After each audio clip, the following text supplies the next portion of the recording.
Noches, compañera Nilda, ¿cómo está? Bueno, empecemos la clase de hoy. Em, bueno, estamos en el tema del procedimiento de determinación. Cómo efectúa la administración tributaria la determinación de la deuda tributaria, ¿no? El sujeto activo, la administración tributaria, tiene amplias facultades para poder investigar, controlar, comprobar, ¿no?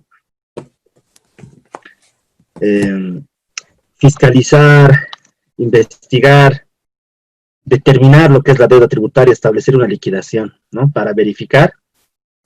En este caso, lo que hemos visto, el correcto cumplimiento de las obligaciones tributarias materiales y formales, ¿no? Hay una diferencia entre la obligación tributaria material y formal. Una pregunta, ¿se puede ver la diapositiva?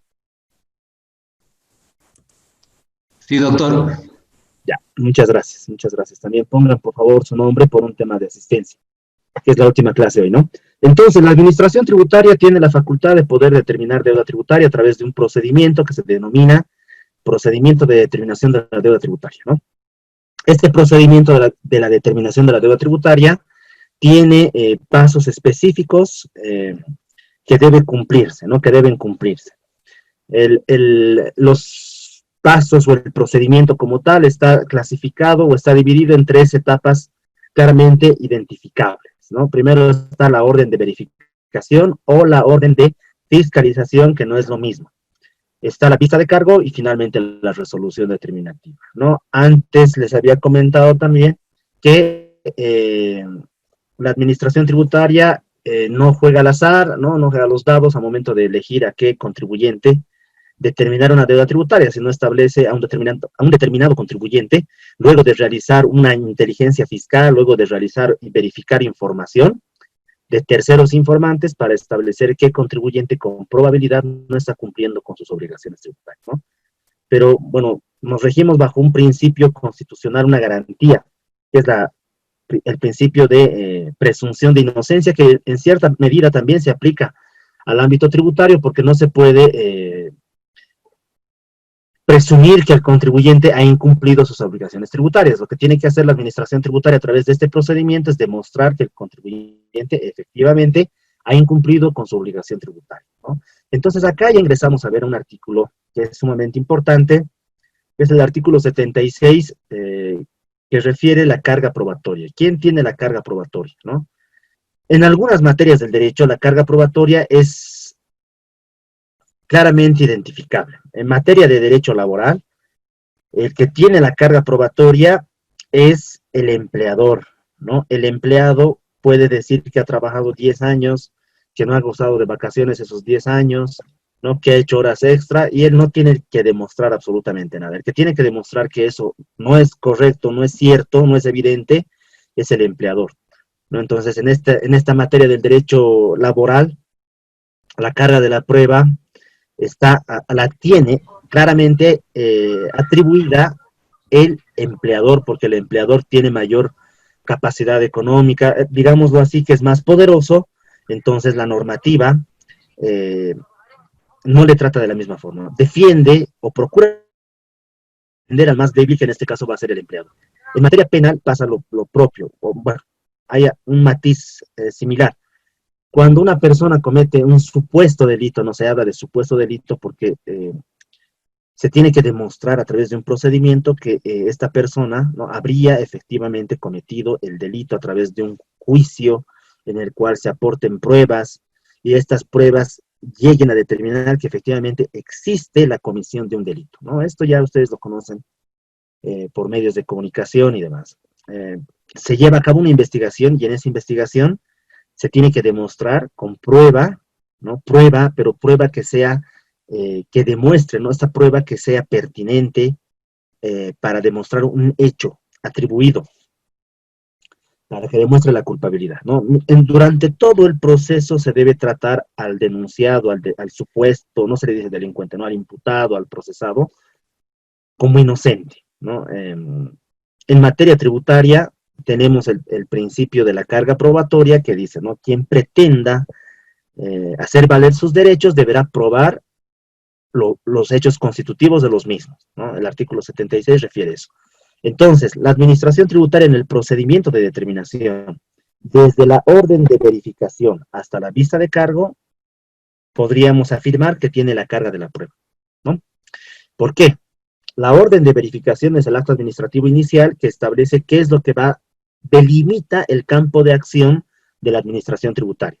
Si la administración tributaria establece en la orden de verificación u orden de fiscalización que va a verificar el IVA, el IT y el IUE de la gestión 2017, no puede verificar además la gestión 2018, la gestión 2016, ¿no? ¿Por qué? Porque ya ha delimitado su campo de acción.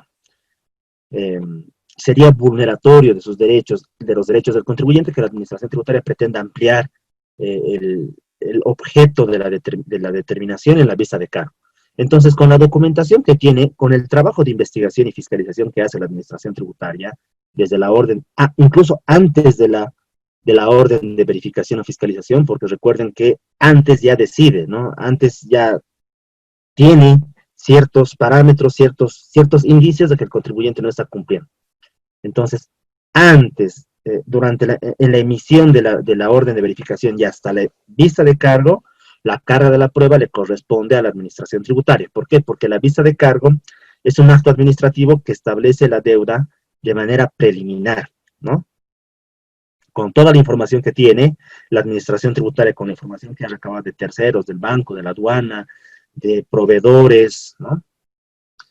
De la ASFI, de colegios, del colegio de contadores, del colegio de abogados, del órgano judicial, de diferentes tipos de entidades, ¿no? Las fiscalizaciones, dependiendo del rubro, tienen diferente tipo de matices, diferente tipo de procedimiento, ¿no? Para poder encontrar o para poder demostrar. La administración tributaria nuevamente tiene que demostrar que el contribuyente ha incumplido sus obligaciones tributarias materiales y formales, ¿no? Con toda esta información va a determinar la base imponible, que es la unidad de medida. Base cierta, base presunta. Va a establecer la liquidación previa de la deuda tributaria, si la hubiera, ¿no? Porque no es regla que siempre tenga que haber deuda, pero en los casos reales podríamos decir que el 98% de los procedimientos de determinación terminan en deuda, y esta visa de cargo va a respaldar lo que es la resolución determinativa, ¿no? Base imponible, acá tenemos. La base imponible, ustedes van a ver que tiene dos componentes importantes, ¿no? La base imponible del impuesto como tal, cada impuesto tiene una base imponible, ¿no? El IVA tiene una base imponible, débito con crédito fiscal, ¿no? La compensación entre ambos va a ser la base imponible. El IT, los ingresos brutos devengados, la base imponible. El IUE también tiene una base imponible, ingresos brutos menos gastos, utilidad neta imponible, ¿no? La base imponible de cada impuesto. Pero acá vamos a ver una base imponible un poco más de contenido procesal, una base imponible procesal, porque si bien va dirigido a la determinación de un tributo, en esta parte, la determinación de la base imponible va a ser producto de la información que tenga y la documentación que tenga la administración tributaria, ¿no? Entonces tendremos que hacer esa diferencia también, una base imponible del impuesto, del tributo como tal, y una base imponible del procedimiento de determinación. Muy bien, tenemos dos bases imponibles, base cierta, base presunta. Acá la regla es muy importante señalar, ¿no? La administración tributaria tiene la obligación de determinar la deuda primero sobre base cierta. Es decir, todos los intentos de investigación, toda la investigación, todo el control, comprobación, inspecciones oculares que pueda realizar, verificaciones in situ de la documentación contable, cuando va al local comercial, cuando va al almacén para verificar, cuando va al ambiente para ver si efectivamente el contribuyente tiene esos inmuebles, qué sé yo, ¿no? Esos vehículos y demás, la mercancía comprada, si la ha vendido, todas esas facultades que tiene la administración tributaria van a ir dirigidos en primera instancia para optar por base cierta, ¿no? Y la base cierta básicamente radica en que la administración tributaria tiene toda la documentación para que de manera directa e indubitable, es decir, sin lugar a dudas, pueda conocer el hecho generador de un tributo, ¿no? El hecho generador de un tributo, de un impuesto en este caso, ¿no? Ahora, muy bien, sí, no puede encontrar, el contribuyente tampoco le facilita la investigación no tiene toda la información, porque el contribuyente en algunas situaciones puede no presentar la documentación que solicita la administración tributaria. Simplemente puede ocultarlo, simplemente pudo no haber presentado, simplemente no quiere colaborar, ¿no? Entonces la administración tributaria va a tener que establecer la determinación de la base imponible sobre base presunta, ¿no? Y el artículo 44 del Código Tributario, 45, establece básicamente cuáles son las circunstancias para la determinación de la base imponible sobre base presunta. Y es un artículo un poco ampuloso, ¿no? Artículo 44 que tiene 5 numerales y el numeral 5 tiene varios incisos, ¿no? Pero si revisamos un poco, cada uno de ellos va a ir dirigido a una situación específica, ¿no? No hay la documentación.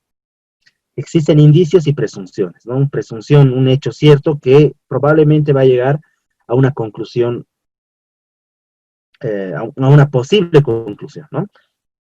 Para contribuyentes que no se han inscrito, no están inscritos en los registros tributarios correspondientes, se establece base presunta, ¿no? El hecho de que un contribuyente no esté inscrito no tenga NIT, no significa que no tenga que tributar, ¿no? Hay algunas personas que piensan, bueno, no voy a tener NIT, nunca la administración tributaria se va a dar cuenta. Eso no es correcto, ¿no? Eso no es cierto, ¿no? La administración tributaria puede verificar y puede establecer la determinación de la base imponible sobre base cierta o presunta. Un claro ejemplo es cuando el inquilino le denuncia al propietario del bien inmueble por la no emisión de facturas porque hubo una rencilla, un problema, digamos, ¿no? O hay simplemente una extorsión que le diga, mira, me vas a perdonar 3 meses de alquiler, o si caso contrario te voy a denunciar a impuestos, ¿no? Y para eso, para la denuncia, hay una resolución normativa de directorio que establece que el denunciante, no hay denuncias anónimas, ¿no? Tiene que ser con fotocopia de carnet, tiene que llenar un formulario, se tiene que adjuntar bueno, no la factura porque se está denunciando la no emisión de factura, pero se tiene que adjuntar la nota de venta, el documento que acredite que el vendedor, o en este caso el propietario del bien inmueble, está recibiendo un porcentaje, un canon de alquiler, ¿no? Y el denunciante, en este caso, podría, con 2 documentos, dar toda la información para que la administración tributaria pueda determinar la base imponible sobre base cierta. Me refiero a sus notas, podríamos decir recibos de pago, ¿no? Que deberían tener, y el contrato de alquiler, ¿no? Con esos 2 documentos, la administración tributaria ya tiene toda la información para establecer de manera directa e indubitable el hecho generador de un tributo. Me parece que no hay más documentación o información que requiera la administración tributaria para establecer sobre bases ciertas, ¿no? Muy bien, un ejemplo nada más era eso, ¿no? Contribuyentes que no estén inscritos, que no presenten declaración o en ella se omitan datos básicos para la liquidación, ¿no? Cuando el contribuyente no presenta de manera, puede ser planificada, la declaración jurada, o presente con datos que no son correctos, se establece sobre base presunta. Que se asuman conductas que en definitiva no permitan la iniciación o desarrollo de sus facultades de fiscalización, ¿no? Que la administración tributaria le diga o le solicite al contribuyente ingresar a su almacén, ¿no? Porque requiere una autorización de la administración tributaria, y el contribuyente le diga que no presenten libros y registros de contabilidad, la documentación respaldatoria, no proporcione los informes relativos al cumplimiento de las disposiciones normativas. Es decir, no hay información. O que se den alguno de las siguientes circunstancias: omisión de registro de operaciones, ingreso o compra, así como la alteración del precio y costos de los productos. No hay un correcto registro de los ingresos y gastos, compras y demás. Registro de compras, gastos o servicios no realizados o no recibidos. Omisión o alteración en el registro de existencia que debe figurar en los inventarios. No hay inventarios o son incompletos. No cumplan con las obligaciones sobre la evaluación de inventarios, ¿no? Nuevamente, o no lleven registro de control de los mismos. Alterar la información tributaria contenida en medios magnéticos, electrónicos, que imposibiliten la determinación sobre base cierta. Existencia además de un juego de libros contables, sistemas de registros, manuales o informáticos, registros de cualquier tipo de contabilidad. Destrucción de la documentación contable antes de que se cumpla el término de la prescripción. La sustracción a los controles tributarios, la no utilización o utilización indebida de etiquetas, sellos, timbres, precintos y demás medios de control, la alteración de las características de las mercancías, su ocultación, cambio de destino, falsa descripción o falsa indicación de procedencia, ¿no? que se adviertan situaciones, dice ¿no? el numeral 6, que imposibiliten el conocimiento cierto de sus operaciones. ¿No? En resumidas cuentas, o en cualquier circunstancia que no permita efectuar la determinación sobre base cierta, ¿no? Cuando no se puede determinar cuando no se puede establecer el método de determinación de la base imponible sobre base cierta, recién corresponde base presunta, ¿no? ¿Y qué es lo que se pretende ver? ¿No? El hecho generador del tributo. ¿Existió o no existió el hecho generador del tributo?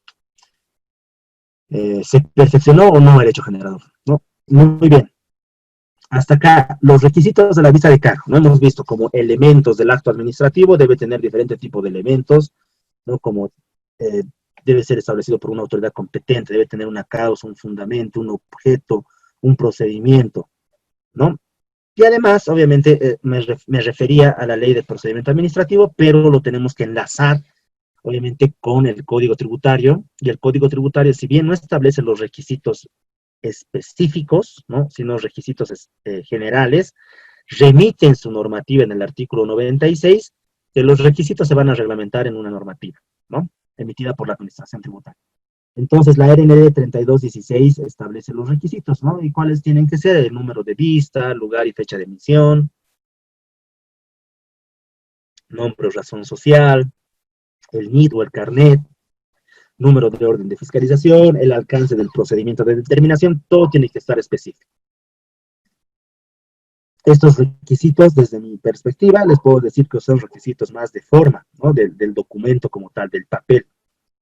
Y ahora también se puede emitir, bueno, se podría emitir vistas de cargo digitales, ¿no? Y habría un procedimiento para notificar de manera electrónica. La justificación del tipo de determinación base cierta, base presunta, es un elemento o es un requisito de fondo. ¿Por qué? Porque la administración tributaria debe fundamentar, debe justificar que ha elegido base cierta o base presunta. ¿Por qué es tan importante que la administración tributaria justifique o fundamente por qué ha decidido base cierta o base presunta? Porque dependiendo el método de elección, el contribuyente va a poder asumir defensa. No es lo mismo que la determinación haya sido sobre base cierta, no va a ser lo mismo que el contribuyente presente descargo sobre base cierta, tampoco va a ser lo mismo que el contribuyente presente descargo sobre base presunta. Por eso es importante este aspecto. Es tan importante, ¿por qué? Porque cuando la administración tributaria comete error a momento o no justifica, por un lado, o comete el error de elegir base cierta cuando debió ser sobre base presunta, entonces este va a ser un vicio de nulidad que va a dejar sin efecto la vista de cargo, ¿no? Como acto administrativo. Otro aspecto que es un requisito de fondo es los hechos, actos, datos, elementos, valoraciones que fundamenten las observaciones detectadas en el proceso, provistas por las declaraciones del sujeto pasivo, de los elementos de prueba, de control de los resultados de actuaciones, control, verificación, fiscalización e investigación, además de la normativa contravenida que corresponda a cada observación. Es decir, va por un lado justificar por qué eligió base cierta o base presunta, pero por otro lado tiene que justificar cuál es el motivo de la deuda, ¿no? Tiene que justificar. Por ejemplo, cuando la orden de verificación, el procedimiento de determinación podría tener diferente tipo de alcances, ¿no? Y uno de los alcances más comunes podría ser el crédito fiscal de las facturas que declara el contribuyente, ¿no? Lo que hemos mencionado a principios de clase. ¿Cuáles son los requisitos para la correcta apropiación de las facturas que declara un contribuyente que esté vinculado con la actividad, factura original, medios de pago, ¿no? Entonces la administración tributaria podría verificar de un mes 100 facturas y decir, de la factura 1 sí cumple con los 3 requisitos, la factura 2, bueno, el NIT está errado, la factura 3 no cuenta con la dosificación, la factura 4 es de un proveedor que el proveedor es con probabilidad, bueno, es una empresa fantasma, hemos publicado en el periódico que esta empresa se dedica a comercializar facturas, en realidad lo único que vende son facturas, ¿no? Esta otra factura, la número 7, es por un monto mayor a 50,000 bolivianos, pero no existe un medio bancario, no está bancarizado, entonces se depura la factura, ¿no? La factura número 8, ¿no? O sea, es decir, tiene que fundamentar por qué, en el ejemplo que estamos poniendo, la factura no es válida para crédito fiscal, y además tiene que respaldar con una normativa, ¿no? No está vinculado con actividad grabada, esta es una, qué sé yo, una clínica privada, en cambio lo que está declarando es la colegiatura de los hijos del representante legal y demás, ¿no? Y respalda, ¿no? Esto de acuerdo al artículo 8 del decreto supremo, ¿no? O de la ley 843, corresponde su depuración. Entonces, a eso se refiere con respaldar los hechos, actos, datos, el inciso H, ¿no? Eh, la base imponible expresada en bolivianos es un requisito también de fondo, ¿no? Pero acá no lo pinté. La calificación preliminar de la conducta debiendo dejar constancia de los actos u omisiones. La calificación de la conducta es simplemente aplicar el artículo 165 del Código Tributario, que es omisión de pago, ¿no? El que no pague o pague de menos o no declare lo que ha retenido y demás, tiene como sanción el 100%. Y acá es sencillo también ver, sencillo hacer una diferenciación. Tenemos dos obligaciones tributarias, obligación tributaria material y obligación tributaria formal.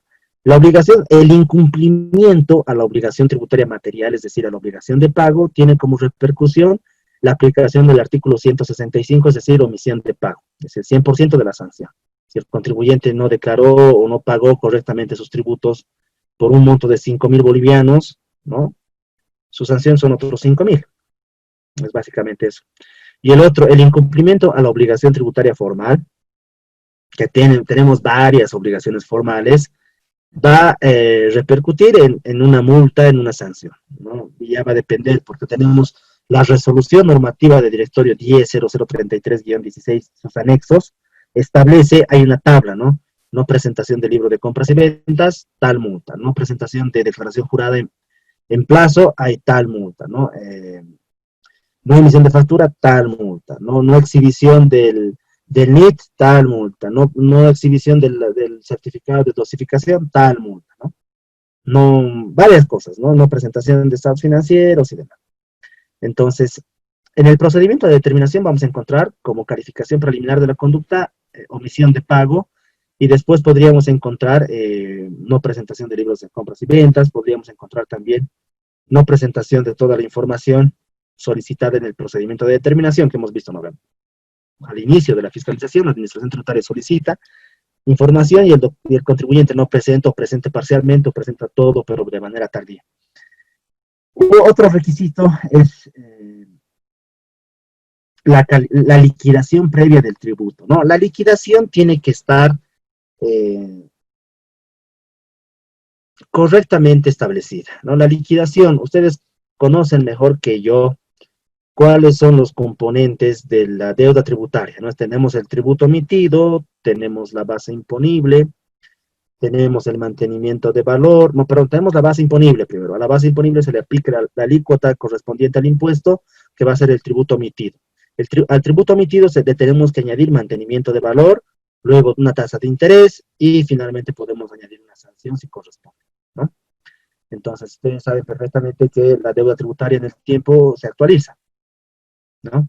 Entonces, todo eso tiene que estar expresado específicamente en un cuadro en la vista de cargo para que el contribuyente conozca y diga, bueno, y revise, ¿no? ¿Está correcta o incorrectamente liquidado la deuda tributaria? Tal vez hay algún error. Y si hubiera algún error, obviamente esto va a ser sujeto u, eh, eh, de una nulidad, ¿no? Porque la liquidación de la deuda tributaria es un aspecto de fondo. No puede haber errores en la liquidación.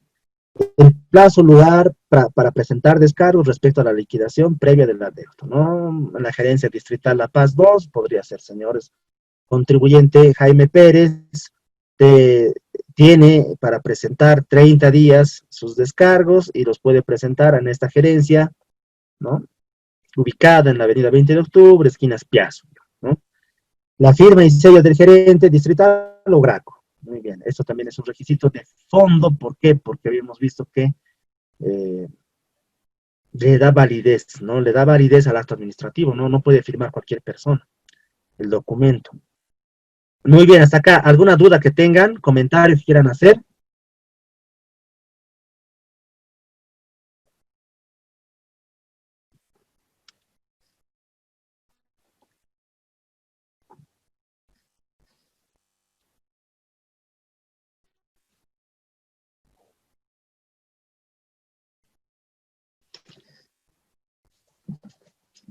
¿Nadie? Bueno, entonces la vista de cargo establece básicamente la deuda tributaria de manera preliminar. Justifica la elección de la base imponible, justifica los motivos por cuales se establecen los reparos, la deuda, las observaciones, establece la calificación de la conducta y, bueno, pues le otorga un plazo para que el contribuyente pueda defenderse. Entonces, estamos viendo la carga de la prueba. Una vez notificada la visa de cargo, entonces la carga de la prueba se traslada al sujeto pasivo, al contribuyente, porque él ahora, el contribuyente, tiene la obligación de demostrar con la documentación si los reparos son correctos o no. ¿No? La carga de la prueba es como un péndulo en materia tributaria, ¿no? Un momento está acá, otro momento está acá, ¿no? Un momento está con el sujeto activo, o en primera instancia está con el sujeto activo y después está con el sujeto pasivo. Entonces, el contribuyente tiene la obligación de presentar. Bueno, no es que tiene la obligación de presentar, porque si no presenta, en realidad, él mismo no está ejerciendo uno de sus derechos, que es el derecho a la defensa, ¿no? Se le está atribuyendo una deuda. El contribuyente tiene la obligación de establecer si es correcto o no es correcta la deuda. Tiene 30 días para presentar los descargos y esos 30 días se computan en días corridos, ¿no? Habíamos dicho, el artículo 4 del Código Tributario establece las reglas, días corridos. Si notifican viernes, bueno, el plazo empieza a computarse desde el primer día hábil siguiente. Si el último día cae un día inhábil, se recorre al día hábil siguiente. Si son más de 10 días, se computan en días corridos. Si son hasta 10 días, se computan en días hábiles, como la administración o como el artículo 98 del Código Tributario establece 30 días, entonces son días corridos, ¿no? Los descargos pueden variar en función al caso específico, ¿no? En función al contribuyente, en función a la deuda tributaria y demás. El contribuyente podría presentar documentación, tal vez la observación sea del contribuyente, ¿no? O perdón, de la administración tributaria. El contribuyente no presentó los medios de pago de la factura número 100 en la visa de cargo, ¿no? Otra observación, el contribuyente no presentó la factura original. ¿No? Y el contribuyente podría, para descargos, obtener una certificación del proveedor indicando que la mercancía, qué sé yo, fue vendida al contribuyente, ¿no? Ese es un medio de pago que demuestra que efectivamente existió la transacción y no es una simulación para poder apropiarse de manera indebida crédito fiscal. Podría el contribuyente presentar las facturas originales porque las había extraviado, pero las ha encontrado, entonces esa documentación podría presentar. Podría no presentar documentación precisamente, pero podría presentar algún tipo de argumentos respecto a la interpretación o a la errónea interpretación de la normativa, ¿no? Bueno, podría haber diferentes situaciones que el contribuyente podría alegar respecto a la errónea interpretación de la normativa, ¿no? Tendríamos que ver, bueno, se me ocurre algo que en realidad ya no es un problema, ¿no? Porque ya está regulado, pero antes sí, en el tema de las facturas producto de servicios continuos, ¿no? Luz, agua, pagos de internet y demás, ¿no? Había antes el problema de qué fecha tenía que declarar el contribuyente, si era la fecha de el mes del servicio o la fecha de pago, ¿no?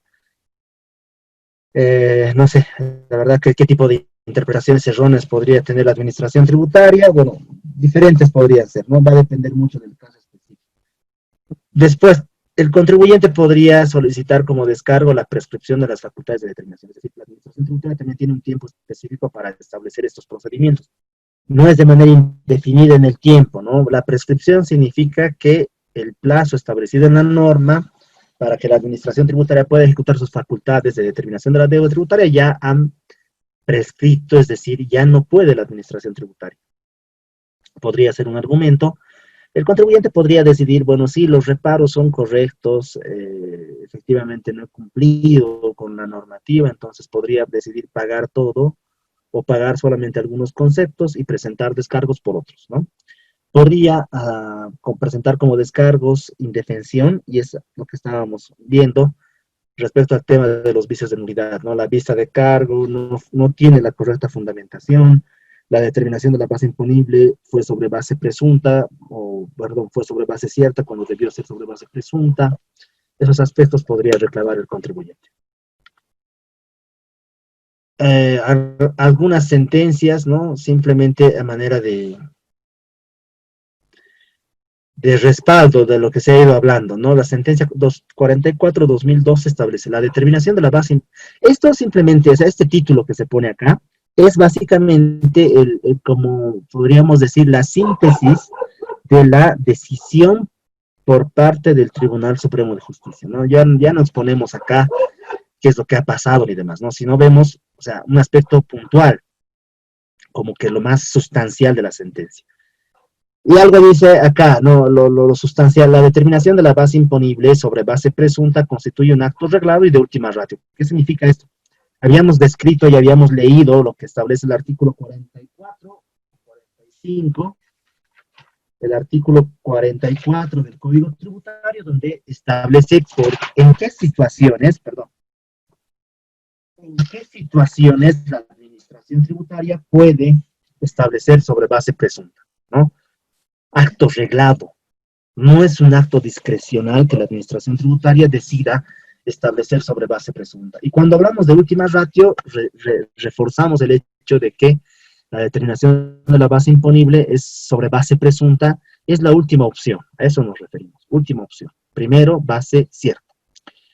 La determinación de la base imponible sobre base presunta se efectuará siempre y cuando no se cuente con la documentación suficiente para determinar la base imponible sobre base cierta, ¿no? Y acá, sin embargo, una vez determinada la base imponible sobre base cierta, esta no podrá cambiarse a base presunta.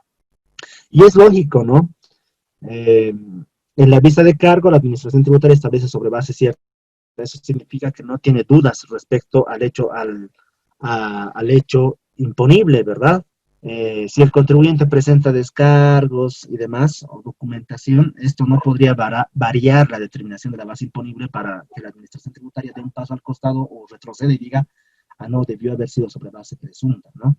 Pero considero que puede darse una situación contraria, es decir, que la determinación de la base imponible en la visa de cargo puede ser sobre base presunta primero y después sobre base cierta, ¿no? En la resolución determinativa. A eso me refiero. Visa de cargo y resolución determinativa. En la visa de cargo, lo congruente sería que si se establece sobre base cierta en la visa de cargo, en la resolución determinativa también debiera ser sobre base cierta, ¿no? Si en la vista de cargo se establece sobre base presunta y el contribuyente presenta documentación, ahí tal vez podría convertirse, ¿no? O cambiarse la base cierta por base presunta en la resolución determinativa. Bueno, acá, esto también les había indicado, ¿no? Si bien la carga de la prueba establecida en el artículo 76, después de notificada con la visa de cargo, corresponde al sujeto pasivo, ¿no? Es decir, el péndulo que les decía, ¿no? Primero está la carga de la prueba en la administración tributaria, luego en el sujeto pasivo. Esto va a depender mucho de la determinación de la base imponible. Si acá hay un error, esto va a ir directamente o va a incidir directamente en vulneración de los derechos del contribuyente, ¿no? La indefensión. No va a poder presentar documentación probatoria el contribuyente. Perdón, ya era el último. Acá algunos aspectos importantes, ¿no? Para que ustedes mismos han revisado, me parece que son las sentencias que también se les ha dado a ustedes. Los depósitos bancarios efectuados a la cuenta de un contribuyente no es un dato suficiente para demostrar en forma indubitable o de forma indubitable que se haya perfeccionado el hecho generador de algún impuesto, ya que estos deben ser asociados a otros elementos probatorios para identificar si se ha dejado de pagar tributos en favor del Estado, ingresos no declarados, ¿no? La administración tributaria, al momento de iniciar una fiscalización, una determinación, una verificación, va a pedir información a terceros. Puede pedir a la ASFI para identificar si el determinado contribuyente tiene movimiento bancario, ¿no? Si en su cuenta bancaria recibe ingresos. Y les voy a comentar el caso de un abogado, no sé si este es el caso del abogado, pero se determinó en función a información de la entidad financiera que determinado abogado había percibido diferente tipo de depósitos bancarios. Entonces, lo que hizo la administración tributaria es verificar en primera instancia, le solicitó al abogado talonario de facturas, declaraciones juradas, los contratos suscritos con sus clientes, ¿no? También solicitó al órgano judicial, que ellos se encargan de tener un control de todos los procesos que un abogado patrocina, porque los abogados en estos procesos, divorcios, procesos penales, civiles, tributarios y demás, tienen la obligación de firmar, ¿no? Entonces identifica al abogado.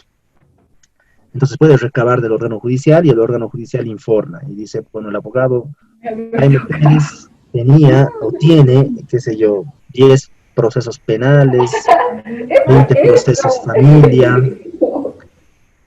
eh, diferente tipo de procesos, ¿no? Por favor, ¿quién está con su micrófono? Luego tu papá siempre alteraba. Margarita, por favor. Sí, lo siento. Mil disculpas. Ya. Entonces, con toda esta información, ya tiene indicios la administración tributaria de que el abogado probablemente no está cumpliendo con sus obligaciones tributarias. Y un indicio también sería el hecho de que el abogado perciba depósitos a sus cuentas bancarias y podría asociar estos depósitos con los clientes y con los servicios que está prestando. Ahora, ¿será suficiente elemento de convicción los depósitos bancarios? ¿Para qué? ¿No? Estamos viendo la determinación de la base imponible para verificar el perfeccionamiento del hecho generador de algún impuesto, en este caso el IVA, en este caso el IT o el IUE. ¿No? Entonces el Tribunal Supremo dijo, los depósitos bancarios no son el suficiente elemento para poder identificar que un contribuyente no está declarando todos sus ingresos. Y en este caso específico que les comentaba del abogado, el abogado en última instancia demostró que los depósitos que recibía eran producto de préstamos y eran producto de otro tipo de actividades que no tenían relación con su actividad de asesoramiento legal. Muy bien, base presunta, dice, nulidad. La determinación de la base imponible sobre base presunta debe encontrarse respaldada con información que evidencie el perfeccionamiento de la obligación tributaria y refleje la situación real de los hechos que le atribuye al contribuyente, puesto que la inexistencia de una base imponible, objetiva, medible y verificable no sustenta la fiscalización efectuada, constituyendo, por tanto, una inobservancia de los requisitos esenciales de la visa de cargo, ¿no? Es decir, si la visa de cargo no está correctamente fundamentada, entonces corresponde la nulidad del mismo, ¿no? Acá algo también que generalmente preguntan, generalmente dicen, ¿cuánto tiempo tiene la administración tributaria para emitir la visa de cargo, ¿no? Desde la orden de fiscalización o verificación hasta la visa de cargo tiene 12 meses la administración tributaria, ¿no? Eso dice el artículo 104, parágrafo cuarto de la ley 2492. Y acá aplicamos un principio muy importante, ¿no? Es muy ejemplificativo esta sentencia y varias sentencias, ¿no? Lo que pasa es que los contribuyentes o los asesores que manejan algunos temas tributarios o que manejan temas tributarios que están empezando a, a defender, podríamos decir, o patrocinar, piensan o consideran que cuando la administración tributaria excede el plazo de los 12 meses, esto ya es una causal de nulidad. En otras materias del derecho, sí, efectivamente, es una causal de nulidad que la administración pública o la autoridad jurisdiccional, el juez, emita un acto o una resolución fuera del plazo establecido por norma. Pero en esas situaciones, circunstancias, la misma normativa especifica que el incumplimiento del plazo va a dar lugar a la nulidad. Sin embargo, en el artículo 104 no establecemos o no podemos identificar que la propia norma establezca, ¿no? Si la administración tributaria emitiere la vista de cargo fuera del plazo establecido en el párrafo siguiente, en el párrafo anterior, podríamos, ¿no?, señalar, la misma no surtirá efectos jurídicos, ¿no? La misma estará viciada de nulidad. Entonces, acá recuerden ustedes el cuadro anterior que hemos visto antes de ingreso, o el cuadro que hemos visto de nulidades el día lunes de esta semana, donde vemos los principios que establecen la procedencia de las nulidades. El principio de especificidad o legalidad, el principio de finalidad, el principio de convalidación, ¿no? El principio de trascendencia. Y acá nos referimos específicamente, por lo menos el Tribunal Supremo de Justicia, para poder resolver estos casos, cuando el contribuyente argumente esto, la visa de cargo fue emitida después de 2 años, digamos, ¿no? Dice, o resuelve de la siguiente forma, ¿no? El artículo 104 no sanciona con la nulidad del acto la emisión tardía de la visa de cargo. Es decir, no se cumple con el principio de especificidad o legalidad de la norma, ¿no? O especificidad o legalidad para la procedencia de la nulidad de actos administrativos. Entonces, por eso no al lugar, ¿no? Acá un ejemplo similar al anterior respecto a los depósitos bancarios, ¿no? Depósitos bancarios realizados al exterior, ¿con qué finalidad? Con una finalidad de importación, ¿no? Acá hay dos agentes de información. Por un lado, la entidad financiera, ¿no? Y por otro lado, la Aduana Nacional de Bolivia. El hecho de que una persona haga depósitos o transferencias al extranjero y que, por otro lado, la Aduana Nacional de Bolivia informe de que esta misma persona está importando mercancía, no es un hecho suficiente para que se pueda presumir que el contribuyente con probabilidad no está declarando todas sus obligaciones tributarias. Simplemente es un indicio, ¿no? Si el contribuyente importa 10 motocicletas, no podría simplemente asumir la administración tributaria que esas 10 motocicletas fueron vendidas, sino tendría que demostrar con documentación, por ejemplo, de la alcaldía que se encarga de verificar este impuesto, si efectivamente fueron vendidas, tendría que revisar la documentación en las notarías para ver el precio convenido y demás. Es decir, tendría que respaldar mejor su fiscalización, ¿no?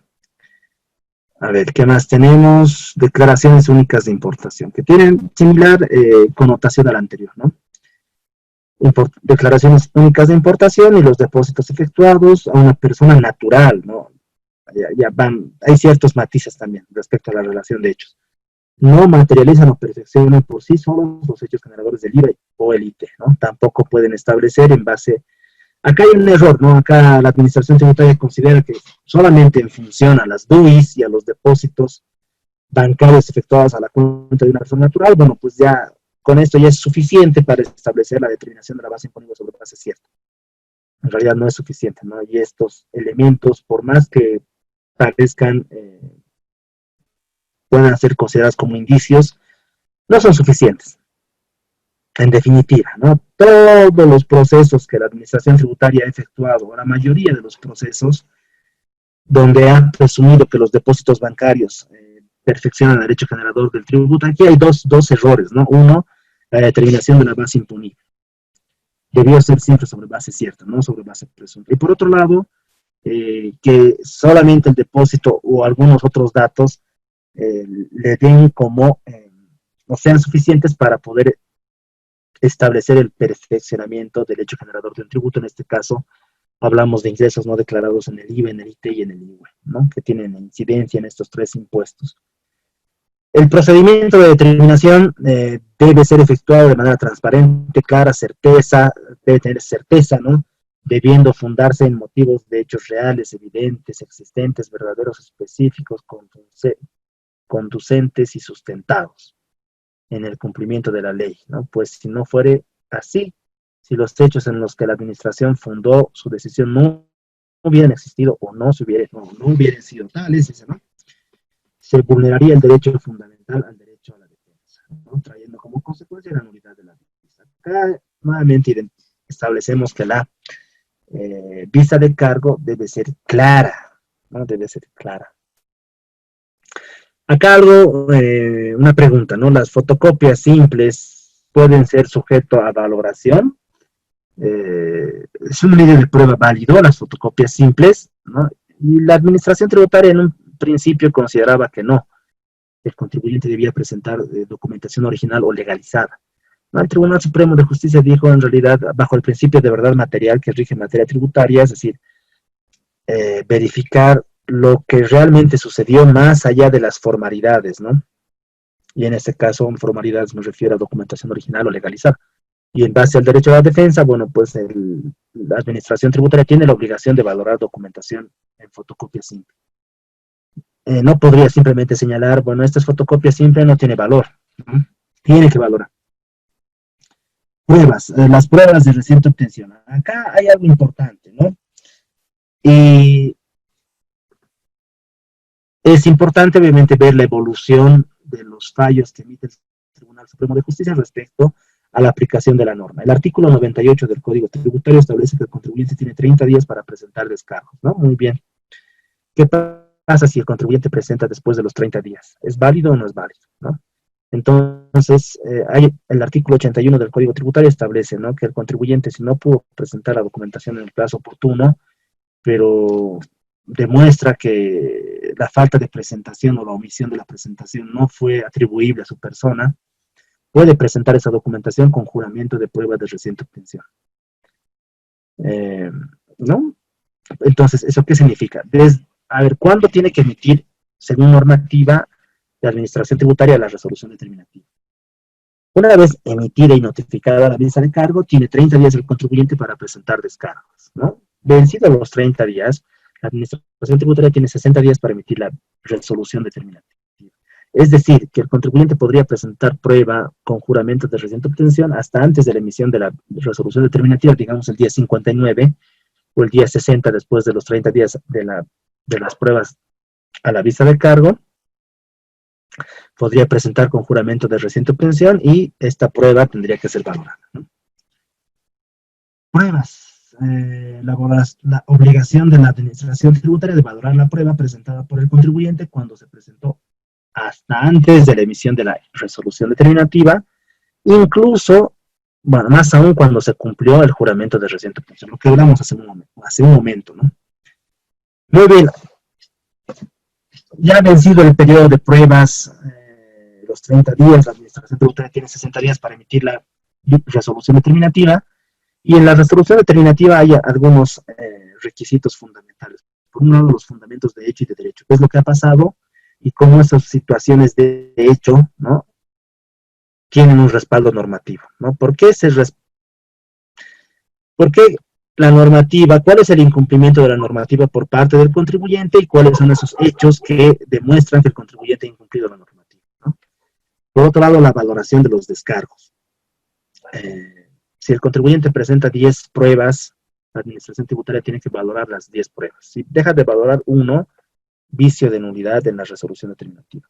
La determinación de la deuda tributaria, ¿no?, lo que hemos visto, la liquidación, base imponible, tributo omitido, mantenimiento de valor, intereses y demás. La calificación de la conducta, sanción por omisión de pago, multa por incumplimiento de deberes formales. ¿Cuáles son los requisitos de la resolución determinativa? El artículo 99 del Código Tributario también a grosso modo establece. Y acá nuevamente vamos a ejemplificar esta parte respecto a los principios de especificidad que rige en materia de nulidades, ¿no? El artículo 99, al igual que el 96, señala lo siguiente, ¿no? Resolución determinativa. Acá dice, la resolución determinativa que dicta la administración deberá contener como requisitos mínimos lugar y fecha, nombre o razón social, especificaciones sobre la deuda tributaria, fundamentos de hecho y de derecho, la calificación de la conducta, la sanción y la sanción en el caso de contravenciones, así como la firma, nombre y cargo de la autoridad competente. La ausencia de cualquiera de los requisitos esenciales cuyo contenido será expresamente desarrollado en la reglamentación que al efecto se emita, viciará de nulidad la resolución determinativa. Aquí aplicamos el principio de especificidad, ¿no? Acá es claro, ¿no?, transparente, que dice, si no cumples un requisito que está en la normativa reglamentaria, si la administración tributaria no cumple un requisito que está en la normativa reglamentaria, y nos referimos actualmente a esta RND 32, entonces la resolución determinativa es nula, ¿no? Va a viciar de nulidad. Y bueno, para hacer un pequeño paréntesis y escucharles a ustedes, acá dice el parágrafo tercero, la resolución determinativa tiene carácter declarativo y no constitutivo de la obligación tributaria. Fue una de las preguntas del foro. ¿Quién podría responder esta pregunta, por favor? ¿Quién quiere participar? ¿Qué significa el parágrafo tercero o qué es lo que quiere dar a entender el Código Tributario? tributario en el parágrafo tercero. La resolución determinativa tiene carácter declarativo y no constitutivo de la obligación tributaria. A ver. ¿Alguien?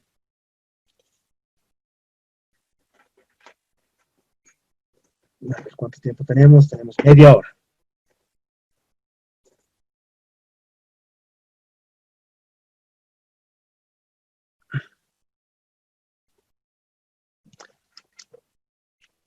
Por favor, estimados licenciados, díganme qué quiere decir qué es lo que dice, de qué se trata eso, ¿no? Que la resolución Dice, determinativa tenga carácter declarativo y no constitutivo. Por favor, Nilda.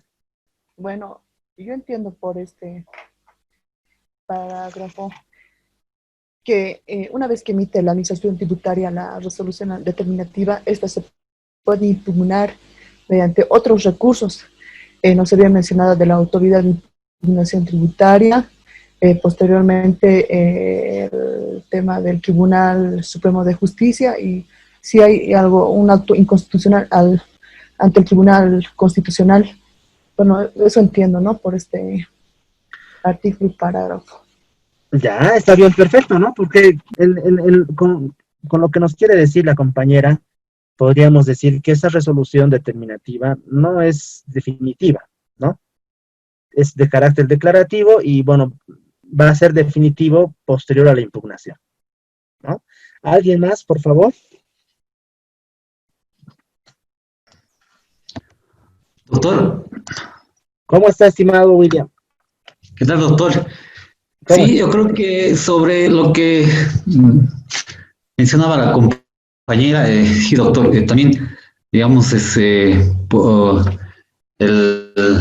una resolución determinativa se puede impugnar, doctor, y a la misma vez también se puede considerar como un acto que no tiene un acceso directo o independiente ante los tribunales contenciosos administrativos, o sea, tienen que pasar por el recurso de alzada y recurso jerárquico, doctor.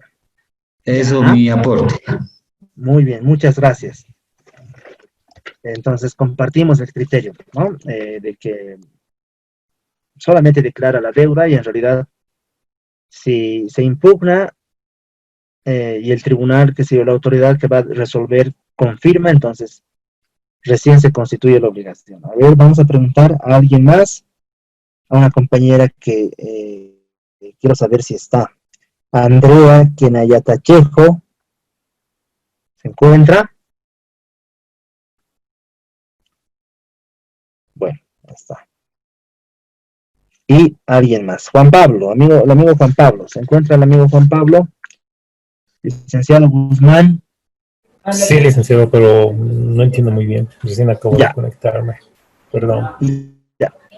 Muy bien, no se preocupe. De todas formas, estamos acá para aprender todos, ¿no? Yo aprendo de ustedes. Efectivamente, hay una retroalimentación. Cuando son clases presenciales, incluso mucho más, ¿no? Porque se puede compartir más aspectos, más ideas. La idea, bueno, el tema del artículo 3, del parágrafo 3 del artículo 99, básicamente se refiere a una situación, ¿no? ¿Cuándo nace la obligación tributaria? ¿No? ¿Cuándo nace la relación jurídico-tributaria entre el Estado y el contribuyente? ¿Cuáles son los elementos de la relación jurídico-tributaria? Por ahí empecemos, ¿no? ¿Cuáles son los elementos de la relación jurídico-tributaria? Los elementos de la relación jurídico-tributaria son el hecho imponible, sujeto pasivo, base imponible, alícuota, el perfeccionamiento del hecho generador del tributo, ¿no? El periodo de liquidación, bueno, podría ingresar eso. Y el sujeto activo y el principio de territorialidad, ¿no? Cada uno de ellos tiene componentes diferentes que ustedes ya lo van a ver mejor en el siguiente módulo, que es básicamente uno de los puntos centrales que van a ver, ¿no? El derecho tributario material van a ver, ¿no? Conmigo estamos viendo el derecho tributario formal. ¿Cuándo nace la obligación tributaria? Al momento del perfeccionamiento del hecho generador del tributo. Cuando el contribuyente vende bienes muebles, presta servicios, hace importaciones, obtiene ingresos, obtiene utilidades, ese momento se perfecciona el hecho generador. Entonces, cuando se perfecciona el hecho generador del tributo, nace la obligación tributaria material, ¿no? Es decir, nace la obligación de pago. Ahora, cuando nace la obligación de pago, obviamente esa es una obligación tributaria material, pero se requiere de la obligación tributaria formal para poder pagar el tributo. Me refiero a la presentación de declaraciones juradas, libros de compras y ventas. Toda esa información va a ayudar para determinar lo que el contribuyente debe pagar, ¿no? Entonces, la idea es la siguiente. Cuando la administración tributaria realiza un procedimiento de determinación, cuando concluye con el procedimiento de determinación, con la resolución determinativa, esta resolución determinativa lo que está haciendo es declarar que existe una obligación tributaria pendiente de pago. ¿Por qué? ¿Cuándo se ha constituido la obligación? La obligación se ha constituido tiempo atrás, ¿no? Entonces, si bien, digamos, es un hecho, bueno, lo que ustedes han compartido respecto a que la resolución determinativa no es un acto definitivo, en realidad lo que quiere decir el artículo, el parágrafo tercero del artículo 99 no es esto, no es eso, sino que la resolución determinativa solamente declara la existencia de una deuda, ¿no? Pero ¿cuándo se ha constituido la obligación? Al momento del perfeccionamiento del hecho generador del tributo. Todos los procedimientos de determinación son de hechos pasados, ¿no? A lo mucho, en el mejor de los casos, la administración tributaria va a hacer fiscalizaciones del año pasado, 2019, pero este año no creo. Este año me parece que van a hacer fiscalizaciones de la gestión 2016, 17, ¿no? 14, 15, 16, que son periodos que todavía no están prescritos. A eso nos referimos. Muy bien, continuaremos. Entonces, la resolución determinativa tiene todos estos requisitos, ¿no?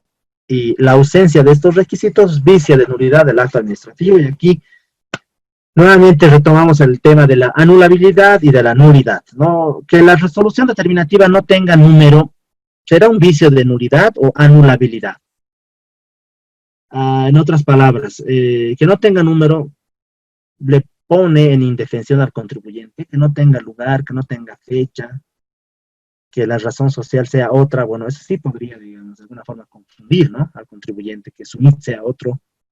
Tal vez no el NIT, ¿no? Tal vez, bueno, tal vez sí el NIT, o tal vez la razón social, tal vez está errado el número de carnet, no sé, ¿no?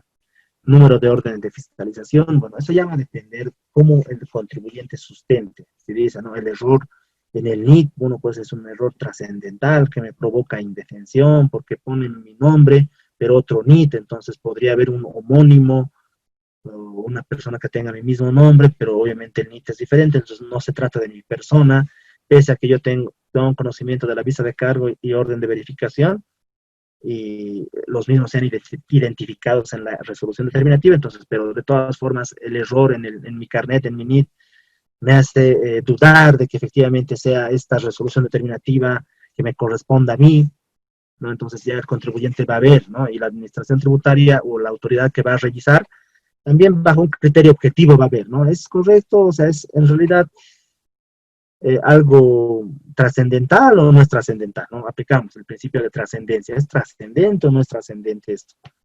¿Le colocan indefensión? ¿Le vulnera algún derecho? El error del NIT, el error, la omisión del número del RD, ¿es importante, no es importante, no? Ya. Muy bien, acá se repiten muchos de los requisitos de la visa de cargo, ¿no?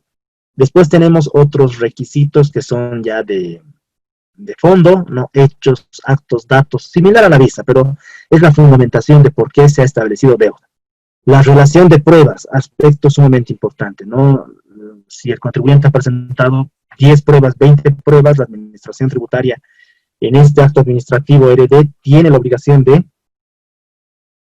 valorar todas las pruebas, ¿no? La liquidación de la deuda tributaria, también lo mismo, calificación de la conducta, y un requisito nuevo acá, que es, tienen que identificar los plazos que tiene el contribuyente y qué recursos tiene para impugnar la resolución determinativa, ¿no? Y también le anuncia, si es que, señor contribuyente, usted no impugna, ¿no?, y no paga, bueno, pues vamos a iniciar el procedimiento de ejecución. Muy bien, entonces básicamente hasta acá Ya tenemos cerrado lo que es el procedimiento de determinación. ¿Y qué es lo que pasa? ¿Hasta qué alternativas tiene el contribuyente una vez notificada la resolución determinativa? Entonces, puede pagar, puede decidir el contribuyente pagar la deuda, ¿no? Si va a pagar la deuda, bueno, hay diferentes tipos de... La normativa regula el pago de la deuda como una forma de extinción de la obligación tributaria, ¿no? Puede pagar totalmente o puede pagar parcialmente. Puede decidir pagar total al contado, puede decidir pagar en plan de facilidades de pago, ¿no?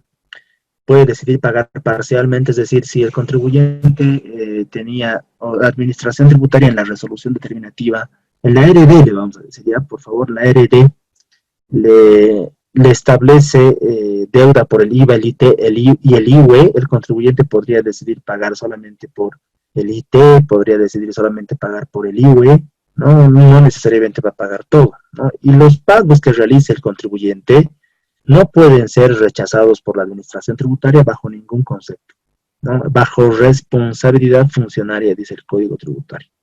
Otra de las opciones que tiene el contribuyente va a ser, puede decidir impugnar la resolución determinativa. Y acá tenemos dos vías de impugnación, la judicial o la administrativa, la demanda contencioso tributaria o el recurso de alzada, recurso posterior, recurso jerárquico y finalmente la demanda contencioso administrativa, ¿no? Y otra opción que tienes, bueno, simplemente no pagar, no va a hacer nada, ¿no? Y eso también, el no hacer nada es manifestación de voluntad y trae consecuencias jurídicas, en este caso el procedimiento de ejecución tributaria, ¿no? Acá, la falta de fundamentación de derecho o la ausencia de cita de respaldo normativo es un vicio de nulidad. En la RD, al igual que en la visa de cargo, tiene que estar respaldada con normativa específica, ¿no? Si se establecen reparos, tiene que sustentarse de dónde vienen esos reparos, en los hechos y también tiene que fundamentarse en normativa. Caso contrario, está viciado de nulidad. Debe cumplir con los fundamentos de hecho y de derecho, no resultando posible derivar dicha obligación legal a otro acto administrativo. Entonces, cada acto administrativo es independiente y entrelazado con otro, ¿no? Es decir, en la resolución determinativa la administración tributaria no podría señalar, ¿no?, que los reparos están detallados en la visa de cargo o remitirse a otro documento como un informe. El documento tendría que ser completo. No puede remitirse a otros actos administrativos.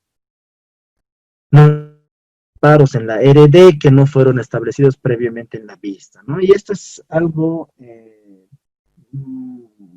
recurrente, ¿no? Y para que ustedes puedan analizar correctamente en la resolución determinativa. Pongamos el ejemplo de la factura número 100. La factura número 100 es observada porque el contribuyente no presentó el original, entonces no cumplió con un requisito. ¿Qué pasa si el contribuyente presenta en la etapa de descargos la factura original, ¿no? Si la observación o el reparo en la vista de cargo era la depuración de la factura, porque la depuración del crédito fiscal de la factura porque el contribuyente no presentó el original, en la resolución determinativa, y el contribuyente presenta el original en descargos, en la resolución determinativa, por lógica consecuencia, tendría que levantarse el reparo, es decir, validar el crédito fiscal. Pero, ¿qué pasa si la administración tributaria dice, efectivamente el contribuyente ha presentado el original de la factura en el periodo de descargos, pero además se observa que no tiene los medios de pago que demuestren que efectivamente se ha cumplido correctamente o que demuestre que se ha llevado a cabo efectivamente la transacción? ¿Es correcto o no es correcto? Obviamente no es correcto, ¿no? ¿Por qué? Porque se está añadiendo un descargo, se está añadiendo, un reparo, una observación nueva en la resolución determinativa. Y después de la resolución determinativa habrá otro periodo de descargos, o sea, no se puede, no es que la administración tributaria tenga esta antojadiza forma de añadir descargos, añadir reparos para no valorar un descargo, ¿no? A eso básicamente me refiero, o se refiere esta sentencia, ¿no? Y acá un aspecto importante que teníamos que ver y que tiene que ver mucho con la pregunta, creo que una de las preguntas que se ha formulado en el último foro, no tiene nada que ver. Veamos, la congruencia entre el alcance de la orden de verificación y fiscalización y los reparos establecidos en la vista de cargo y resolución determinativa. Una sentencia muy interesante para que ustedes también puedan revisar, ¿no? Puedan leer. Y el ejemplo es el siguiente, ¿no? La orden de fiscalización total se estableció a un contribuyente X y se le estableció que se le iba a verificar el IVA, el IT y el IUE de la gestión 2017. En la visa de cargo, le pide documentación la administración tributaria al contribuyente para que pueda respaldar, ¿no? Efectivamente, si cumplió o no cumplió con sus obligaciones. En la visa de cargo, la administración tributaria añade el IUE beneficiarios del exterior y establece un reparo, ¿no? En la resolución determinativa se confirma esta deuda por el IUEB. En etapa de impugnación, el contribuyente señala, ¿no? Y dice, bueno, en la orden de fiscalización me establecieron el IUE, el IT, el IVA, el IT y el IUE de la gestión 2017. ¿Por qué en la visa de cargo me añaden el IUEBE? Porque no estaba detallado en la orden de fiscalización. Entonces, este reparo, la visa de cargo es incongruente con el alcance de la orden de fiscalización, ¿no? Muy bien. ¿Cuáles son los argumentos de la administración tributaria? Y la administración tributaria señala lo siguiente, ¿no? Lo que pasa es que acá tenemos que hacer una clasificación entre orden de verificación o una diferencia entre orden de verificación y fiscalización. La orden de verificación es más puntual, más específico. En cambio, la orden de fiscalización es más amplio. Entonces, como hemos notificado con una orden de fiscalización total, eso nos posibilita, por normativa, a verificar el cumplimiento de todos los impuestos que está obligado el contribuyente y de por lo menos una gestión fiscal. Entonces, por eso hemos añadido el IUEBE, porque esta es la naturaleza de esta orden o el alcance de esta orden de fiscalización, ¿no? Bueno, primero resuelve la autoridad regional y general y dice, sí, efectivamente, la orden de fiscalización es diferente a la orden de verificación y como esta fue una orden de fiscalización total, entonces tenía la posibilidad de ver todos los impuestos e incluso añadir el IUEB. Eso se fue al Tribunal Supremo de Justicia y el Tribunal Supremo de Justicia verificó y dijo, no, en realidad, y revisamos los artículos que ha podido aplicar el Tribunal Supremo de Justicia para dar la razón al contribuyente. Y me refiero a los derechos del contribuyente, artículo 70 del Código Tributario. El artículo 70 del Código Tributario, el 68, derechos del contribuyente. Uno de los derechos del contribuyente es ser informado y asistido en el cumplimiento de sus obligaciones tributarias. Y otro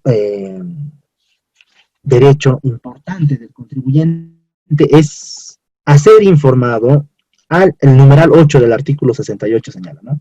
A ser informado al inicio y conclusión de la fiscalización tributaria acerca de la naturaleza y el alcance de la misma, así como de sus derechos y obligaciones en el curso de tales actuaciones. Es decir, la naturaleza y el alcance de la orden de fiscalización no puede ser modificada a capricho de la administración tributaria. Y por esa razón, el Tribunal Supremo de Justicia decidió anular obrados hasta la visa de cargo. ¿Por qué? Porque la visa de cargo es incongruente con el alcance de la orden de fiscalización, ¿no? Nulidad. El resguardo, esta sentencia 06-2016 tiene estrecha relación con la sentencia anterior, ¿no? Tómenlo en cuenta esto. Tómenlo en cuenta esto porque cuando ustedes en la empresa que estén trabajando, ya sea dentro de la institución pública, servicio de impuestos, aduana, qué sé yo, o ya sea en el ámbito privado, cuando la empresa donde trabajen, qué sé yo, su propia empresa y demás, sea sujeto a una orden de verificación o fiscalización, vean el alcance de la orden de verificación. Si es para determinado aspecto, ¿no? Es que a veces la administración tributaria quiere ampliar sus facultades, cosa que no puede porque tiene que ser congruente con el alcance de la orden de verificación o fiscalización. Si la administración tributaria establece el IVA y el IT y el IUE, no, el IVA y el IT, perdón, de enero a febrero o de enero a marzo de la gestión 2017, no tendría congruencia que la administración tributaria solicite otra información, por ejemplo, del IUE o de otros meses, ¿no? Y si tú no presentas esa documentación, no te podría sancionar por no presentación o por un incumplimiento de un deber formal. Esto es muy importante. Bueno, ya para cerrar esta parte, bueno, el artículo 11 de la RND 32 establece algunas situaciones, casos que podrían ocurrir en el procedimiento de determinación, ¿no? Caso 1, dice, ¿no? Proceso de determinación sin deuda, o con deuda tributaria pagada. Un caso muy particular sería que, iniciado el procedimiento de determinación con toda la documentación que el contribuyente presente, la administración tributaria diga, no, el contribuyente ha cumplido con sus obligaciones tributarias, entonces no tiene deuda. Orden de verificación o fiscalización, ya no va a haber vista de cargo, se debe emitir directamente la resolución determinativa. ¿Por qué? Porque no hay deuda, ¿no? La otra opción sería que el contribuyente se emita la orden de verificación o fiscalización antes de la emisión de la vista de cargo, los fiscalizadores hagan persuasión de cobro y le digan, señor contribuyente, usted tiene deuda, sería bueno que pague, porque así se va a beneficiar con el arrepentimiento eficaz, es decir, no va a tener sanción y cuando le conviene, ¿no? Si el contribuyente paga, no se emite vista de cargo y se emite directamente una resolución determinativa pagada. ¿Qué pasa si el contribuyente paga después de 10 días posteriores a la notificación con la vista de cargo? Se aplica lo que es el arrepentimiento eficaz, que lo vamos a ver más adelante, y se emite posteriormente una resolución determinativa pagada, ¿no? Acá son situaciones específicas que podrían suceder, ¿no? Caso 2, cuando la RD es emitida por UTJ, ¿no? En el caso de fiscalizaciones, el acto administrativo va a ser emitido por el departamento jurídico. Yo sé que esta parte tal vez no tiene contexto ahorita, pero lo vamos a ver más adelante, por favor, ¿no? Orden de verificación interna, ¿no? Va a ser emitido la RD por el departamento de fiscalización, ¿no? El caso 2 tiene relación con el caso 3. Y acá vemos un aspecto, sí es importante. Cuando hablemos de una orden de verificación interna, la resolución determinativa va a ser emitida por el departamento de fiscalización. Cuando hablamos de una orden de fiscalización total, parcial o una verificación externa, la resolución determinativa va a ser emitida por el departamento jurídico. ¿Ya? Esto ahorita vamos a aclarar mejor. El tema de reducción de sanciones, acá, ¿no? Tenemos el procedimiento de determinación y tenemos una vía de impugnación, en sede administrativa. La orden de fiscalización, verificación, la vista de cargo, RD, recurso de alzada, resolución jerárquica, ¿no? Acá, vista de cargo. Si el contribuyente paga hasta 10 días después de la notificación con la vista de cargo, se va a beneficiar del arrepentimiento eficaz establecido en el artículo 157 del Código Tributario, es decir, no va a pagar ninguna multa no va a pagar la sanción por omisión de pago, que es el 100%. Solamente va a pagar el tributo emitido con las actualizaciones. Ahora, si el contribuyente decide pagar después de los 10 días y hasta antes de la emisión de la resolución determinativa, va a pagar el tributo emitido más, bueno, el 20% de la sanción. La RD, la resolución determinativa, y decide pagar antes de la interposición del recurso de alzada, es decir, no interpone el recurso de alzada, decide pagar dentro de los 20 días. Su reducción va a ser del 60%, es decir, va a pagar el 40% de la sanción por omisión de pago del 100%, ¿no? Si el contribuyente interpone el recurso de alzada, ¿no? Y sale la resolución del recurso de alzada, y el contribuyente pierde, todavía va a tener una chance de reducir su sanción en el 40%, es decir, va a pagar la sanción del 60%, ¿no?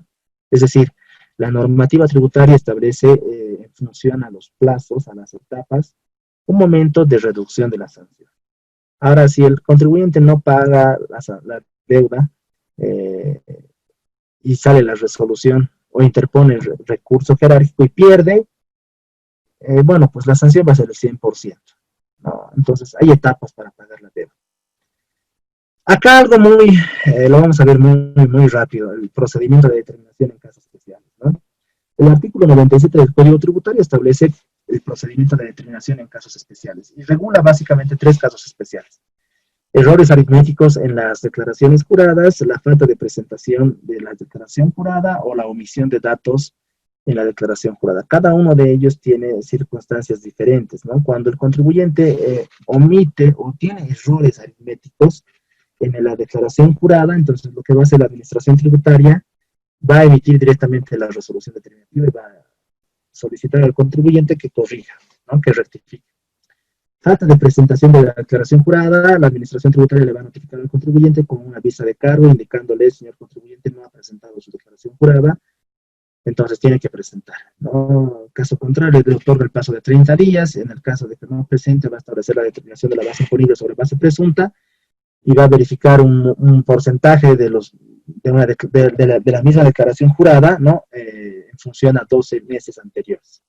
Va a establecer la declaración jurada que estableció el mayor monto y en función a eso va a establecer la determinación de la base imponible sobre base presunta. Y algo parecido pasa con la omisión de datos, ¿no? Entonces, estas son circunstancias especiales en las cuales no se inicia el procedimiento de determinación con una orden de verificación. Y el motivo ya no va a ser tampoco de una inteligencia fiscal, simplemente la administración tributaria va a ver, ¿el contribuyente ha presentado su declaración jurada o no ha presentado sus declaraciones juradas? En la declaración jurada hay errores aritméticos, falta o no ha presentado la declaración jurada o hay datos que ha omitido el contribuyente en su declaración jurada, ¿no? Acá, la administración tributaria dice, debe identificar correctamente si hubo errores aritméticos en los datos consignados en la declaración jurada presentada. Y no confundirlo con otro tipo de irregularidades cometidas por el contribuyente, ¿no?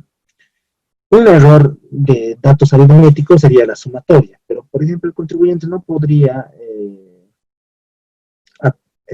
establecerse crédito fiscal inexistente, ¿no? Eso ya no es un error aritmético, ya eso es sujeto a un procedimiento de determinación, no especial, sino el que hemos visto antes, ¿no? El error aritmético, la administración tributaria debe identificar si existe error aritmético en los datos consignados en la declaración jurada presentada por el contribuyente para establecer el procedimiento de determinación. Es lo mismo, ¿no? Otro, la administración tributaria no puede establecer una determinación especial por la no presentación de una declaración jurada cuando el contribuyente lo hizo, pero en un formulario diferente. Ese es un caso no recurrente, pero sí sucede. Por ejemplo, el contribuyente que está en la obligación de presentar el formulario 500 como empresa unipersonal, pero presenta el 510 como profesional independiente o viceversa. ¿Podría considerarse la omisión de la presentación de la declaración jurada? No. Lo que pasó es que presentó el formulario, pero en un formulario diferente. Entonces acá no estamos hablando de no presentación de declaración jurada, sino un error por parte del contribuyente, ¿no? Acá la administración tributaria, ya pasando a otro tema, cerrando lo anterior, esto lo pasamos también rápido porque tampoco van a ver que es sencillo en realidad esta parte, ¿no? La administración tributaria. Empezamos por esto, ¿no? Les recomiendo bastante que lean la ley 154, que es corto la ley 154. Establece la ley de clasificación y definición de impuestos y de regulación para la creación y modificación de impuestos de dominio de los gobiernos autónomos. ¿Qué competencias tiene a nivel central respecto a los impuestos? ¿Qué competencias tiene a nivel departamental y municipal? Que lo hemos visto también en el nivel municipal, propiedad de bienes inmuebles, propiedad de vehículos automotores, transferencia onerosa de bienes inmuebles y vehículos automotores. Nivel departamental, transmisión gratuita de bienes, herencias, impuesto a la propiedad de vehículos los automotores acuáticos y terrestres, ¿no? Impuestos medioambientales. Todo el resto de los impuestos está a cargo del nivel central de gobierno. Acá nuevamente está el servicio de impuestos. Acá están los niveles de gobierno, ¿no? Impuestos, aduana, administración tributaria departamental y municipal. Cada uno de ellos tiene competencia diferente para diferente tipo de impuestos, ¿no? Y acá vemos qué facultades tiene la administración y si ustedes ven el tema de la recaudación, el control, la verificación, valoración, inspección, fiscalización, liquidación, determinación y ejecución, tiene que ver con la finalidad última que tiene la administración tributaria, que es recaudar, ¿no? Y para verificar, obviamente, para recaudar, tiene que verificar el correcto cumplimiento de la obligación tributaria material y formal, ¿no? Estos esquemas fueron extractados y fueron corroborados por mi persona hace 2 semanas atrás, ¿no? Está todavía colgado en la página de impuestos, en esta página donde establece la estructura de la administración tributaria. Entonces tenemos un directorio, debiera haber un directorio, pero no hay hace años, creo, Tenemos el presidente ejecutivo, eso sí tenemos, ¿no? Un presidente ejecutivo, estamos hablando solamente del Servicio de Impuestos Nacionales. Y el presidente ejecutivo tiene esta estructura, ¿no? Tenemos acá planificación, riesgos, unidad de transparencia, auditoría interna, ¿no? Generalmente todas las instituciones públicas tienen esta parte de unidad de transparencia, auditoría interna, siempre van a tener una planificación y demás.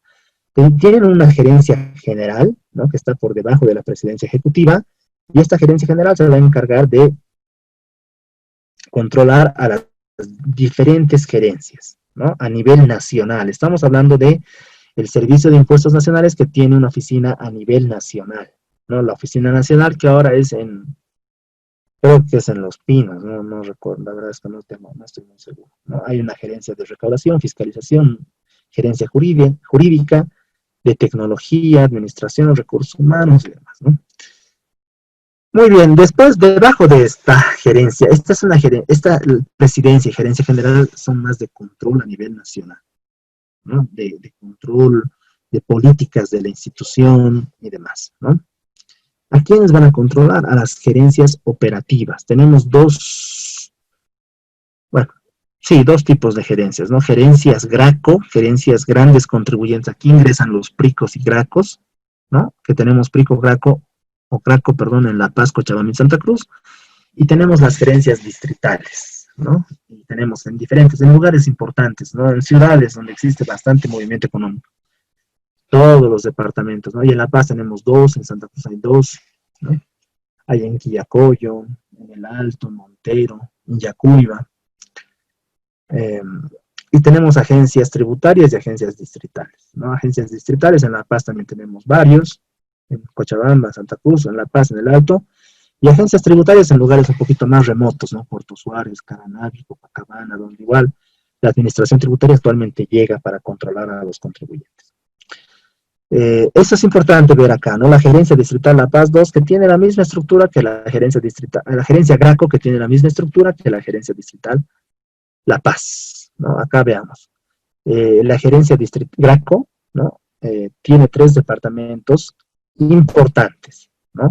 Uno es el departamento de recaudación y empadronamiento, donde el contribuyente obtiene el NIT y donde se divide en unidad de empadronamiento, ¿no? Facilidad de pago y unidad de control de obligaciones fiscales y valores. CDI, CENOCREF. Departamento de fiscalización, desde mi entender, este departamento es el más importante porque acá se realiza el procedimiento de determinación. Fiscalización externa, verificación externa y verificación interna, ¿no? El departamento de fiscalización, donde generalmente están profesionales, contadores, auditores. El departamento jurídico, que tiene 3 unidades: cobranza coactiva, cuando ya la deuda es líquida y exigible, es un título de ejecución tributaria; la unidad contencioso tributaria, que es la unidad que está constituida solamente por abogados y que van a defender los intereses de la administración tributaria en procedimientos de impugnación; y la unidad técnica jurídica. Entonces acá era lo que quería explicarles respecto a los casos. Cuando hablamos de una orden de verificación interna, ¿quién va a iniciar el procedimiento de determinación? ¿Quién va a emitir la vista de cargo? ¿Y quién va a emitir la resolución determinativa? La unidad de verificación interna se va a encargar de los 3 actos administrativos. Cuando hablamos de una orden de verificación externa, fiscalización parcial, fiscalización total, ya se va a emitir en estas otras 2 unidades, ¿no? ¿Qué se va a emitir? La orden de fiscalización, la orden de verificación externa, va a ser emitida por una de estas 2 unidades; la vista de cargo va a ser emitida por una de estas 2 unidades, pero la resolución determinativa ya se va a derivar a la unidad técnica jurídica del departamento jurídico, ¿no? ¿Y para qué nos sirve entender esta estructura? Bueno, pues cuando ustedes estén en un procedimiento de determinación y les notifiquen una orden de fiscalización total, pues van a ir al departamento de fiscalización, a la unidad de fiscalización externa. Si les van a notificar con una orden de verificación interna, pues van a ir al departamento de fiscalización y van a ir a la unidad de verificación interna, ¿no? Si quieren ver si tienen procedimientos especiales por no presentación de declaraciones juradas, ¿no? ¿Dónde van a ir? Al departamento de recaudaciones, porque ellos ven ellos revisan las declaraciones juradas. Si ustedes son notificados con una orden de fiscalización total y han presentado descargos a la visa de cargo, ¿a qué departamento van a ir? ¿A qué unidad? A la unidad de fiscalización, al departamento jurídico, a la unidad técnica jurídica, porque ellos se van a encargar de emitir la resolución determinativa. Si ustedes fueron notificados con una orden de verificación interna, ¿no? Y están, qué sé yo, para presentar descargos, ¿no? ¿A qué departamento van a ir? Nuevamente al departamento de fiscalización, a la unidad de verificación interna, ¿no? Para eso básicamente nos servía o nos sirve conocer este esquema para que ustedes sepan dónde está su trámite, ¿no? Porque el hecho es algo también cierto, ¿no? Si bien la administración tributaria tiene la obligación de informar al contribuyente de sus obligaciones tributarias, si ustedes van a la administración tributaria y no saben dónde tienen que ir, entonces va a ser muy difícil que les atiendan. Va a decir, bueno, ¿a quién está buscando? O ¿cuál es su nota? ¿Cuál es su hoja de ruta?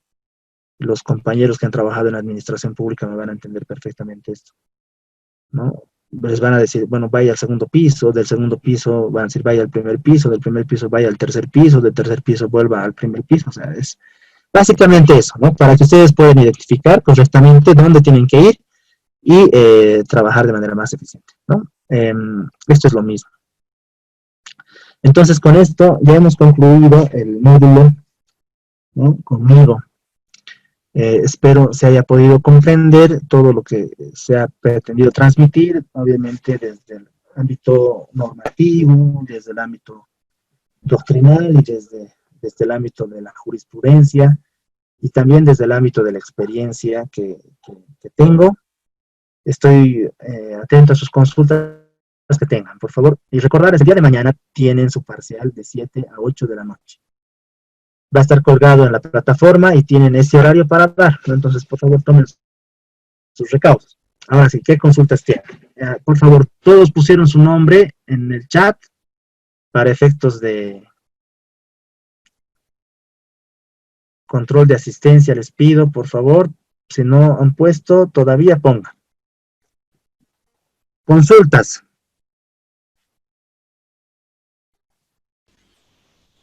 Licenciado, tengo una consulta. Claro que sí, licenciada, dígame. Es con respecto a la reducción de sanción. ¿Ya? Yo entiendo que una vez que te han hecho la vista de cargo, pasas después la resolución determinativa, posteriormente el recurso de alzada, va reduciendo las sanciones eso en favor del contribuyente. Eso quiere decir el artículo 156 del Código Tributario. O sea, si es en favor del contribuyente, entonces el contribuyente tendría que esperar, ¿no es cierto?, hasta llegar al recurso de alzada para tener una reducción del 40%. O sea, entonces, si es así, entonces tendríamos que llegar hasta esa instancia para la reducción. ¿Es así, doctor? No, en realidad es al revés, ¿no? Porque mientras más pronto pague el contribuyente, su sanción va a ser menor. No, entonces, cuando hablamos acá de reducción del 80%, no en esta diapositiva, por ejemplo, cuando hay una fiscalización en el caso 1, digamos, ¿no?, del artículo 11 del RND 3216, que establece una situación que el contribuyente pueda pagar antes de la visa de cargo. ¿Y esto por qué pagaría el contribuyente antes de la visa de cargo? También esto es un tema muy... Hay controversia respecto a esto. Porque el contribuyente no sabe qué reparos existen acá, o sea, no sabe a ciencia cierta qué es lo que le están observando. Pero bueno, el fiscalizador, el que está haciendo el trabajo, le podría poner en conocimiento y decirle, mire, señor contribuyente, hemos visto la documentación que usted tiene reparos y esa es su deuda, ¿no? Y le podría, qué sé yo, sugerir que pague. ¿Para qué? Para que se dé la figura del arrepentimiento eficaz, es decir, que no tenga sanción alguna. Sanción cero. Ahora, esta misma situación opera después de la notificación de la visa de cargo 10 días posteriores. Entonces, yo no le veo sentido que el contribuyente pague antes de la visa de cargo. Yo en ninguna circunstancia le asesoraría a mi contribuyente que pague antes de la visa de cargo. ¿Por qué? Porque este beneficio que tiene supuestamente acá, igual lo va a tener acá. Hasta 10 días. Entonces, ¿qué prefieres? Primero conocer qué es lo que vas a pagar, ¿no? Y ver si efectivamente corresponde o no corresponde. Porque si no corresponde, vas a presentar tus descargos, te vas a ir vas a esperar la ARD y vas a ir a un recurso de alzada, recurso jerárquico, ¿no? Entonces acá es arrepentimiento eficaz. Ahora esa parte yo entiendo que podría ser, es que está al revés, la normativa te dice, bueno, no es que esté al revés, antes de la notificación de la RD tienes una reducción del 80%, es decir, ¿cuánto es tu sanción? Tu sanción de hecho ya es el 100%, entonces vamos reduciendo del 100% al 80%. ¿Eso qué significa? Si pagas antes de la RD, obviamente después de los 10 días de la visa de cargo, tu reducción va a ser el 20%, ¿no? Acá, si pagas, bueno, si ya te notifican la RD, tienes 20 días para impugnar. Si pagas antes de los 20 días, tu reducción va a ser del 60%, es decir, vas a pagar el 40% de la sanción. Si has interpuesto tu recurso de alzada y sale tu resolución, ¿no? Y has perdido antes de la interposición del jerárquico, tu reducción va a ser del 40%, es decir, vas a pagar el 60%, ¿no? A eso se refiere, ¿no? Es la reducción del 40%, entonces pagas el 60%. La reducción del 60%, entonces pagas el 40%. La reducción del 80%, entonces pagas el 20%. Ahora, si no pagas e interpones tu recurso jerárquico y pierdes, bueno, ya, pues tu sanción va a ser el 100%. Lo que correspondía nomás que pague el contribuyente, ¿no? De esa forma tendríamos que interpretar. No es que el contribuyente mientras más tarde más beneficio tiene, ¿no? En todo caso es mientras más antes pague, su beneficio de la sanción en la reducción va a ser mayor. ¿Alguna otra consulta que tengan, compañeros?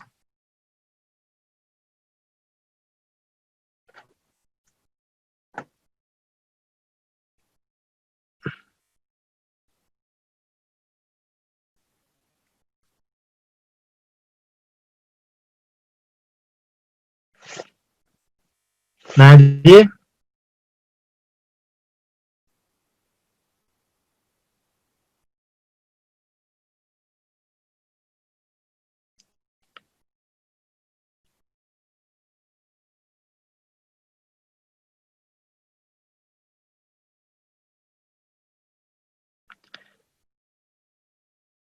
Tenemos un pendiente, les voy a pedir unos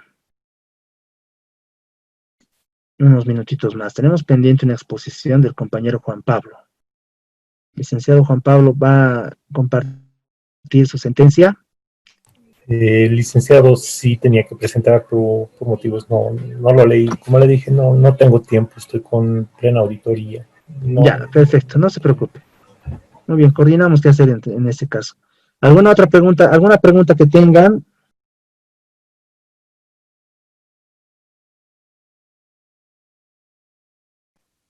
Bueno, entonces con esto me despido. Espero haya sido productivo el módulo que se ha pasado y obviamente siempre es un esfuerzo querer capacitarse. La intención que tienen ustedes, la intención que tiene el docente siempre es querer ingresar y especializarse un poco más en lo que es materia tributaria, que es sumamente interesante. Entonces, si tienen alguna duda y demás, tienen mi número, obviamente alguna duda respecto a la materia que estamos viendo y también alguna duda en temas tributarios, porque no, si está en mi conocimiento, podría darles una mano, ¿no? Sin ningún tipo, como consultas o como una guía nada más, ¿no? Que ustedes podrían considerar o no.